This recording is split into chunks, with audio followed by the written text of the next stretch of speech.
Sebagaimana kita ketahui bersama bahwa Bapak Kapolri. Assalamualaikum warahmatullahi wabarakatuh. Perkenalkan, saya Debra Mesti Putri Maharani dengan NIM 23040674212 dari program studi S1 Ilmu Administrasi Negara kelas 2023. Di sini saya akan mereview hasil press conference tentang pengungkapan operasi tindak pidana pertanahan atau mafia tanah di wilayah Polda Jawa Timur tahun 2024.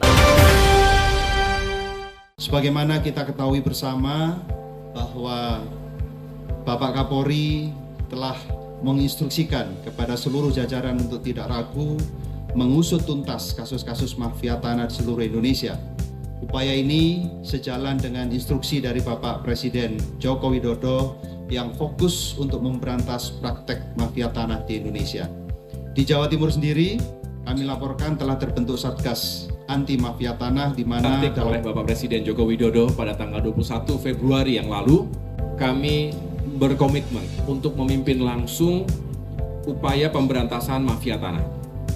Pertanyaannya, mengapa mafia tanah ini perlu kita berantas?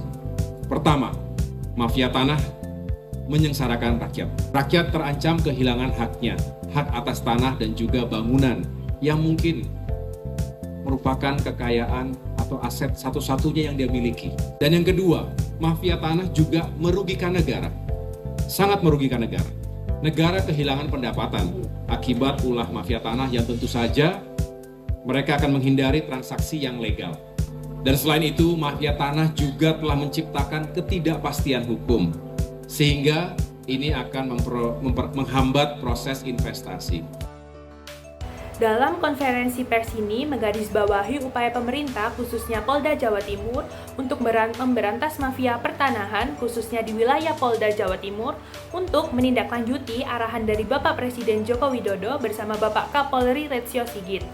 Nah, pembentukan Satgas Anti Mafia Tanah ini juga merupakan strategi yang efektif untuk membentuk kolaborasi antara kepolisian dan beberapa pemangku kepentingan lainnya di tingkat provinsi, kabupaten, ataupun kota. Dalam kasus ini, pihak yang terlibat yaitu yang pertama Kapolda Jawa Timur bersama jajarannya Bapak Direskrim, kemudian ada Bapak Kementerian dari ATR atau BPN, kemudian ada pelaku yang berinisial P, kemudian ada korban, ahli waris selaku ahli waris dengan inisial APK.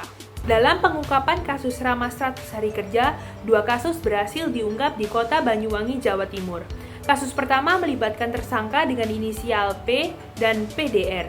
Dalam kasus ini, tersangka menggunakan stempel dan nomor register palsu untuk memisahkan dengan sertifikat tanah.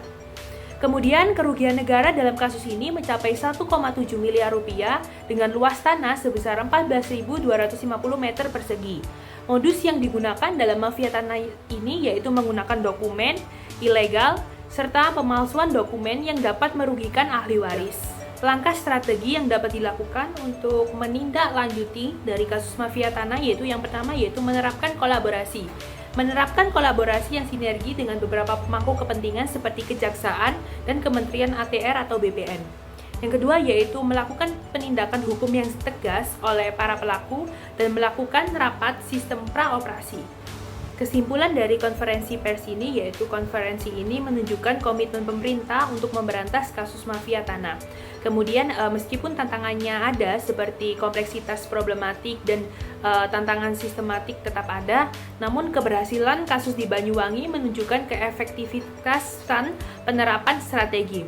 Sehingga rencananya pada tahun 2024 mendatang, strategi yang sama akan diterapkan di seluruh wilayah jajaran Polda Jawa Timur.